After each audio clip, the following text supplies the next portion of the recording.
Hey, what's going on everyone? Welcome your faces to the MG Gaming News today, where we're going to be talking about the latest gaming news that's happened over the last couple of days. And moving into the first story that we have for you today, you can see to my left hand side gameplay from Assassin's Creed, which is obviously dropping out this Friday. But this is not any kind of gameplay. This is from the Xbox One X.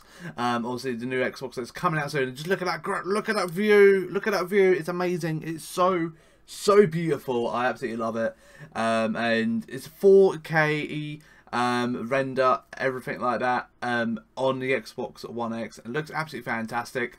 They've released it obviously to prior, obviously the Xbox One coming out soon, and the Assassin's Creed. I want to show the abilities that are coming out for the Xbox. So it looks absolutely fantastic. Obviously the new Assassin's Creed is going to be a bit of a prequel compared to the last games. The last few games, obviously they got a bit stale with like a Syndicate, and like the other ones. You don't need to know the name of them, but just started getting a bit stale after a couple of years, and obviously they took a year off last year to kind of focus on this one and really put some attention to detail to it, and really make sure they're delivering a fine ass game, which is what we all want. We want the classic Assassin's Creed back, what we loved about it. And so when I've been watching a good couple of minutes of this gameplay, it looks absolutely incredible. It's actually got me considering I want to buy it, because when they announced it at E3, I was a bit, I don't know if I want to, but this one's making me want to go out and get it, to be honest, because it looks absolutely fantastic. It does,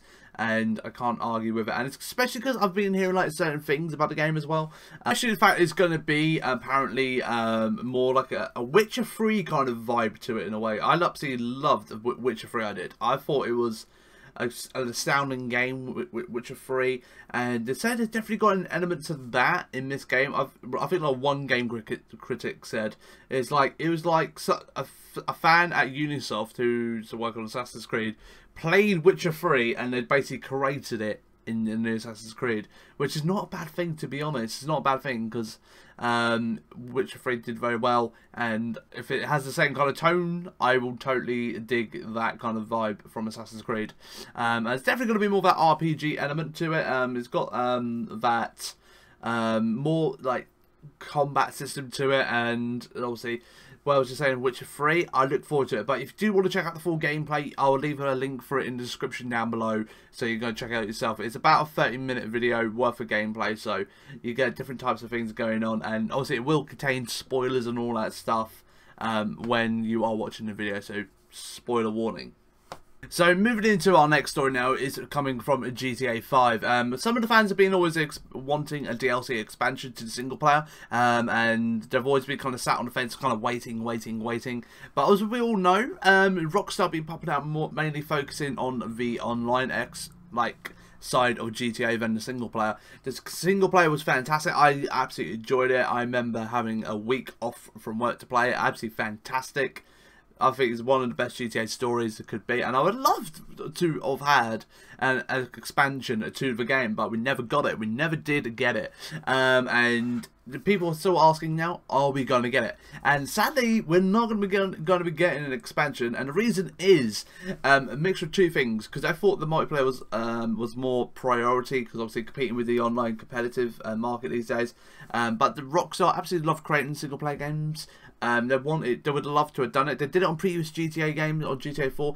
They did the Lost and Damned and the Tony one. I can't remember the full name of it. But they did it on GTA 4. They did, and they did very well. But on this one they didn't do it, which I was very surprised. But maybe on GTA 6 we might get it. But they also went into the fact is like they didn't really have the resources to do it, because obviously a large chunk of their team went over to work on Red Dead Redemption 2, which is obviously coming out next year. So the resources of their team were very strapped down, and they didn't really have the full core of their team to be able to pump out the GTA 5 game that we had in the single player. So that's the kind of reason why we've not had a expansion, and we won't be getting one either. But obviously we've got Red Dead Redemption 2 coming out, and obviously they're still going to be rolling out updates as well for GTA Online. So moving into our next story for you today is coming from a PUBG developers, talking about it coming out on console, and also we're still waiting for the release date. Still not confirmed when it's going to be out. But apparently rumours I've been told myself and kind of been ingling towards it's going to be December. Obviously November's obviously next month. The Xbox One X drops in November, I believe, at some point. I don't know the dates. Then obviously I reckon December's going to be the drop date for Battlegrounds myself. So also they've tweeted out the developers and said there is going to be a physical version that you can buy for your Xbox, which is intriguing. They're doing that. Also, they must be getting closer for tweeting stuff about the physicality of the games, like you can own like a proper hard copy of the game. So that's going to be a really cool little thing. I reckon we're getting close to a release date for the game, but there's been a lot of controversy about it being on console. Very 50-50. Some of the reviews I've read is going to be doing very well on console. Only thing I've only read when it was at Gamescom was when you're trying to loot people, like pick up the items, it takes a little bit longer to pick up the items, obviously because you're playing on a controller. So it's going to be a little bit, that's apparently it's going to slow down the gameplay a bit there, but other than that I've only heard that. Someone else has also told me on the Xbox One X it's really pushing the console itself and is struggling with it. The console gets very overhot because obviously playing PUBG is a whole different concept and involves a lot of power. It does, because it's such an open massive world and you need good rendering distance, so it's going to be pushing the console to maximum compatibility that it could. But I'm looking forward to seeing more about this game coming out, but especially the fact there's going to be a physical copy for the console. And second of all as well, there is going to be a longer exclusive rights to Xbox, so PlayStation don't get it for maybe a year. But at the moment, still negotiating with the team at the moment. Obviously, Microsoft are part of their dev team now. So they might get a 6 months exclusive, they might get a year. But once there's more like rumours and reports out, I will let you know when there is more info. So moving into our next story now is about Metal Gear. Obviously the game Metal Gear Survival was meant to be out this year, but then Konami pushed it back until early next year. But they have confirmed now the release date and pre-order bonuses that you can get now if you pre-order it. So it's going to be released on February 20th. In the United States. Then if you come over to Europe, it's going to be released on the 22nd of February. So if you are looking forward to this game, I didn't know this game was going to be coming out, to be honest. I will definitely be looking into it because it looks pretty freaking interesting, to be honest. And it's going to be obviously a spin-off from the other Metal Gear games. So I definitely look forward to this. And this is like, you can see like to my left here, some of the pre-order stuff that you do get. I will zoom in a little bit so you can see it if you can't really see it. But you get some like cool little stuff there.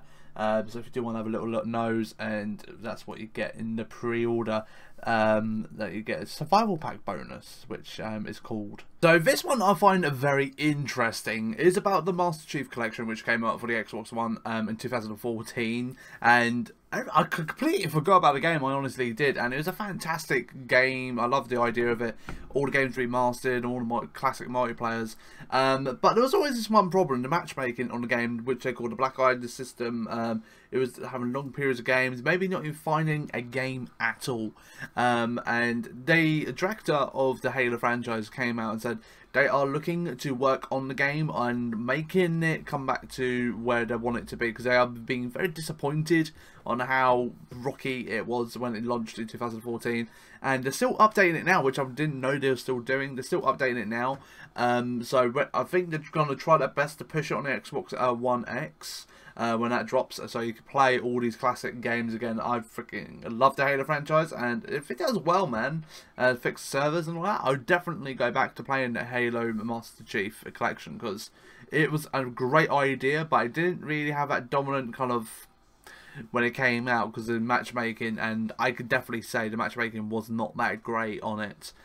So fingers crossed this works out well and the updates do come out regularly for it, and it does not die, and hopefully it gets that glory that it does deserve. So moving into the last story for today, it's a bit of a sad one. This one is, if you're a fan of the Half-Life 2 franchise, an actor called Robert, who voiced Eli Vance in the game, has passed away at the age of 89 years old. He died from cancer, he did, sadly, but I wanted to share the story because there's a massive community who love the Half-Life franchise, so I wanted to share this story with you to kind of let you know if you're a true lover of the game. But that's all we've got time for today, guys. Hopefully you did enjoy the gaming news today. I will be back in the next couple of days with another gaming news video. Make sure you hit the subscribe button, make sure you hit the notification bell to be notified when there's a brand new gaming news video live on the channel, and also make sure to hit the like button as well. And I'll see you all very soon with a new episode of the gaming news. Have yourself a great day, and I'll see you soon. Bye bye.